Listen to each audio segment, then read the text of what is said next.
I have heard that taking testosterone will cause extreme shrinkage in your vital equipment. Vital equipment? I don't think they're talking about my Wahoo kicker bike, which is good because my Wahoo is just fine.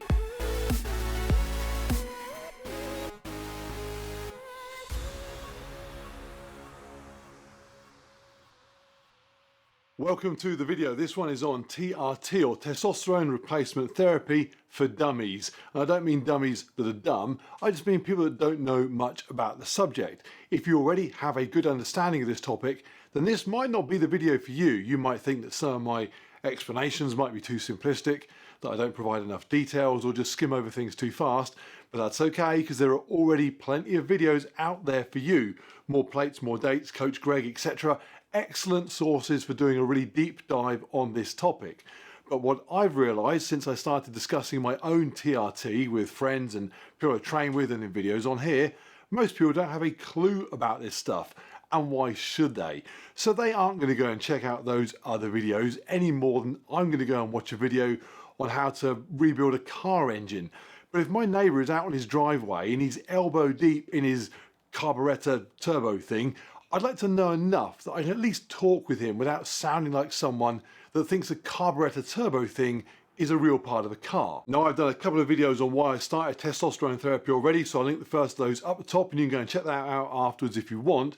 But this video, this is 21 of the many questions I've been asked, some of them way more than once, that made me think, what a dumb question, until I reminded myself that I wouldn't have known the answer to what they're asking either until someone told me. So, in no particular order, here we go. Number one, how do you take testosterone? You can have a pellet inserted underneath the skin and that will then slowly release your dose over many months. You can apply a gel to your body and it absorbs it through the skin, or what I do and what seems to be most commonly done is you inject it. Number two, does it hurt? No, I use a 29 gauge needle, which is what diabetics use for insulin. You're sticking yourself on a very regular basis with that for many, many years. What you gotta do is you gotta bring the needle down in a stabbing motion. So you want to cause as little damage to the body as possible, so I use as small a needle as possible.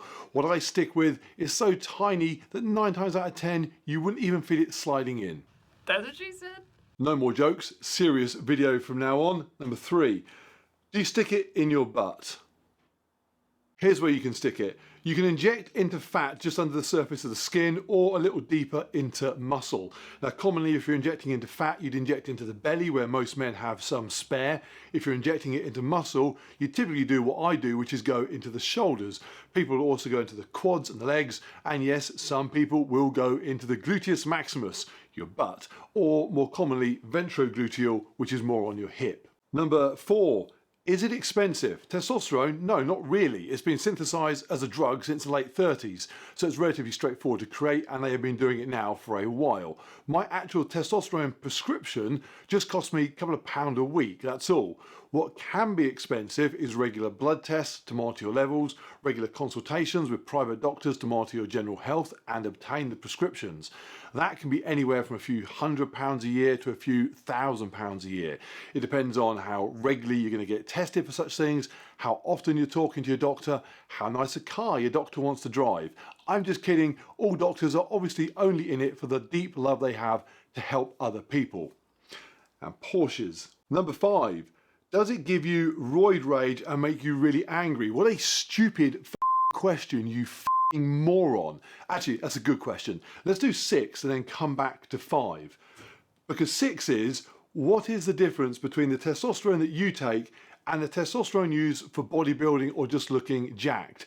And in essence, nothing. Now, ignoring that some bodybuilders are using an awful lot more than just straightforward testosterone, when they do use testosterone, the difference really just comes down to the fact that they are taking much higher amounts and doing so obviously for a different reason. It is not to resolve a therapeutic need. Consequently, they aren't getting a prescription for that from a doctor. But whether it is Mr. Olympia or just some buff guy on YouTube or Instagram, if they want to use testosterone, the drug is the same as mine and anyone else on TRT. A question with no number, because it's my own question, is there really much difference between TRT and those guys? Good question mark. On the ladder of testosterone usage, at one end you'll have people with horribly low natural levels that is causing them to struggle with their mental and physical health. They will take enough testosterone medicine in order to resolve those symptoms and have the normal life that they deserve to have. At the other end you have somebody with zero medical need for testosterone, although ironically after using steroids for many years they might end up with a need to supplement testosterone because their own supply will have just shut down on them for good. Anyway, they want to look a certain way and will take very large doses to achieve a certain look that is completely unachievable any other way. Now there's a huge difference between those two ends and it's hopefully easy to see. The closer you get to the middle though, the more grey it becomes. Are there guys with genuine TRT needs who maybe push it a little higher than they want to look a certain way? Of course there are. And are there guys with no genuine need but only take quite modest doses so that they just tweak things up a notch? Of course there are. There is even a term floating around at the moment describing that sort of middle ground, sports TRT, which personally I really dislike because all it does is serves to apply a large dose of fog to that already grey area in the middle. Just the other day on a Facebook group that I was on for people with a genuine therapeutic need, somebody was on there saying they were struggling to explain to their spouse that they needed the therapy because the spouse was just perceiving it as doing steroids. And I believe those issues are born from the lack of division between those two halves. Now, back to question 5, does it give you roid rage? No. It may make you more confident and assertive, as might all manner of health improvements. I know that I felt much more confident once I lost weight. So you might find yourself walking into work and asking confidently for a pay rise. What are you gonna do about it, asshole? But if you don't get one, you're probably not going to beat the life out of your boss. Now, do the guys at the other end of that testosterone ladder get roid rage? Don't know, never done high amounts. From my experience of knowing people that have, if you're a bit of a muppet and then take steroids, you might end up a slightly bigger muppet. Number 7, how do you hide it from your wife and kids? That question made me laugh when I was first asked it a while ago. But having seen that Facebook question just the other day, I realised it is a genuine question for some people. I don't hide it. I don't hide my asthma inhaler either, or any other medical need I have. It is a medicine. Why would I hide it? It's not like a receipt for an expensive gadget I bought. I would hide that. And if I was going to hide my TRT, YouTube is probably not the place to do it on. Number 8. I have heard that taking testosterone will cause extreme shrinkage in your vital equipment. Vital equipment? I don't think they're talking about my Wahoo kicker bike. Serious answer is no, not exactly. Shutting down your body's natural testosterone, which happens when you supplement, will for some people, I am told, lead to testicular shrinkage. So some people take an additional drug with the testosterone to maintain a degree of natural activity for that cosmetic purpose, and sometimes also fertility. But no, your Wahoo will not shrink or fall off. Number 9. When do you inject? How often as well? Monday, Wednesday, Friday. For me, naturally, you would produce testosterone daily, so some people like to mimic that and inject daily. The way the testosterone is manufactured though, it means it can't be used by the body all in one go. It's absorbed over a few days after injection. So I find no difference in having a couple of days between jabs. At the other end, some doctors will inject their patients themselves and will give it a good couple of weeks between injections. And those poor patients will almost certainly feel they're on some sort of hormonal roller coaster as their body uses up what was injected and then waits a week for another shot to come along. Number 10, do you give it to ixon? No, I don't. Number 11, have you considered giving it to ixon? I mean, I've considered it, obviously I've considered it. Number 12, when do you stop taking it? You don't, it is a lifelong treatment. Number 13, if you are taking it for life, will it not be strange to be taking testosterone when you are in your 70s? No, I think I'll be okay. Number 14, do you inject through your tattoo? What a great question. Yes, I do. Should you? I have no idea. Anyone out there done a study on injecting into the human body through a tattoo? Are there any implications of that? Should I be doing it? Am I going to die? Let me know. Number 15, are there any side effects? There can be. It's a drug, like any drug. There's a long list of possibles, but as you know, if you ever had a general anaesthetic, you pretty much have to sign off on that to say that you might not ever wake up. For most people, the most common issue seems to be mood related, especially in the early months when you're trying to establish the right dose to relieve the symptoms that you have. And that does make sense, because if you think of other examples where people's hormone levels fluctuate, mood swings are often associated with that too. If you have a female partner or male teenage kids, I've got both, you may be aware of how hormone fluctuations can manifest themselves. Me, I went from feeling low, unmotivated, lethargic most of the time, starting TRT and then only feeling like that very occasionally while I got my levels sorted. And now, hardly ever feel like that. So for me, yeah, side effects are not irrelevant, but nothing special. Stating the obvious, I'm on TRT. You ought to know what problems come from taking huge amounts. Go ask a bodybuilder. Number 16, do women take TRT? Yeah, actually the situation is pretty similar in men and women. Women also naturally produce testosterone at much, much smaller levels though, of course, for the same reason, maintenance of growth and bones and muscle mass and healthy libido and cardiovascular health and so on. And they too can have situations where their levels are too low and need to be treated. So it's not as common, but it's ultimately the same thing. Number 17, does it make it easier to put on muscle? No, it does not.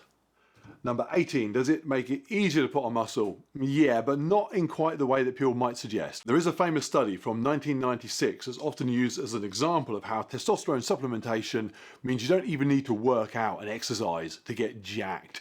They took 4 groups. Group 1, no drugs, no exercise. Group 2, no drugs and exercise. Group 3, drugs, no exercise. Group 4, drugs and exercise. They had them all work out for 10 weeks and then they measured their strength and lean muscle size increases. Now, no drugs and no exercise group, nothing really happened, so forget them. Drugs and exercise gain significant strength and size as you'd expect. Where it gets interesting is that in nearly all the measurements, the people on drugs and not exercising got bigger and stronger than the drug-free people that were working out as hard as they could. But that was not people on TRT doses of testosterone. They used 600 milligrams a week of testosterone and anthate. A typical TRT dose would be somewhere between 100 and 250. I take 150 for example. Even the guys that are really pushing the edge of what is TRT, sports TRT if you like, would probably agree that 600 milligrams a week is going past that and into a steroid cycle. So it's not a miracle solution to getting jacked overnight, but even at TRT levels, you are enhanced. Even if all that enhancement is doing is providing you with the physical advantages you had in your 20s and 30s when you're in your 40s and 50s. It's still an advantage. Not to mention that the improved mental health that often comes from starting TRT means you can train with a degree of focus and motivation that would be transformative on its own anyway. So yeah, there's a lot of guys on TRT looking more muscular, healthier perhaps, than they would otherwise do. Number 19, aren't you cheating at sports you compete in? My particular case, the sports I do, the level I do them at, I don't believe so, and nor did UK Anti-Doping when I spoke with them about it. I've covered that in more detail in my previous video, go back and watch that one. 20, aren't you cheating Mother Nature? Oh, absolutely, Mother Nature. Mother Nature tried to kill me with an asthma attack when I was 7. She tried to kill my wife when she was 14 with anaphylactic shock from a nut allergy. I've got 4 kids that have had enough routine medical issues that left to Mother Nature. I'd probably have 2 of them kicking around by now. So yeah, Mother Nature, screw her. I will do whatever I can to defeat her attempts to have me live the way she wants me to live. I don't care if that's being in a house rather than a cave or wearing glasses rather than bumping into stuff. And anyone that thinks that Mother Nature knows best, she's currently trying to give COVID to as many humans on Earth as possible. Number 21, do you think, and then there's a long list of celebrities, is taking this stuff? It's an interesting question. This might be a video for another day. But here's the question that people should be asking instead of, does X take something? It should be, why wouldn't X take something? When you hear about Hugh Jackman and Mark Wahlberg, any of the Chris's, getting big for a movie, you'd assume a number of things. That they worked out, they had a trainer, they used protein shakes, they eat meat, they get lots of rest. You might be wrong. They might have had plant-based diet and not had a trainer, or maybe don't like protein shakes and only slept 5 hours a night. But to make those initial assumptions wouldn't be unreasonable, because those things are common and they work. Why are steroids not on that list of assumptions? Because they should be. They work very, very well. To put on size quickly, avoid overtraining injuries, to recover fast and cheap, For a busy actor that needs to look a certain way at a certain time for a very big film, it should be top of that list. Not that they care if they're even cheap. And the only two reasons they ever have for assuming they are not using is morality and health. Morality. They just wouldn't do it because it's wrong. Sorry, when did actors become people that we look to for good upstanding behaviours? And is it a morals issue anyway? Is it wrong? Are the guys that obviously use stuff doing something bad? Do we look down on them? The Rock is one of the most famous people on earth and everyone loves The Rock. And everyone loves how The Rock looks, which is juiced to the gills. And it's been that way for years. Arnold, the most famous steroid user of all time, was running George Bush's Council on Physical Fitness back in the 90s, and no one really cared. And Stallone pretty much ended the Cold War all on his own in Rocky IV. The studios might not want the steroid story out there, and the actors may not want it being chatted about openly. Some people think they shouldn't even be telling their wife. But nowadays, people don't really mind what they do. And then their health. As a reason they don't use stuff, do what? When actors put on weight to play someone fat, or are just fat actors, do we say, well, they wouldn't have eaten junk food, think of the cholesterol, they must have just got obese the healthy way. No, they got obese stuffing themselves with rubbish. Which is actually what most normal people do all the time anyway. People would think that celebrities wouldn't take drugs for a multi-million-pound movie deal, but their neighbour will eat pizza every night with 5 beers and get high at the weekend on an average wage. Here's the bottom line on health. Here are 3 Christian Bale transformations. One of those was probably not achieved naturally. But if I had to pick to do one of those transformations and was worried about my health, I wouldn't end up very skinny or very fat. And that is it, we're done, 21 questions. Hopefully you found it interesting, entertaining. Got any questions, dumb or not, stick them in the comments down below. Or indeed, if you think I've got anything wrong, stick that down there too. Give the video a like, please subscribe if you've not already done so, and I'll see you on the next one.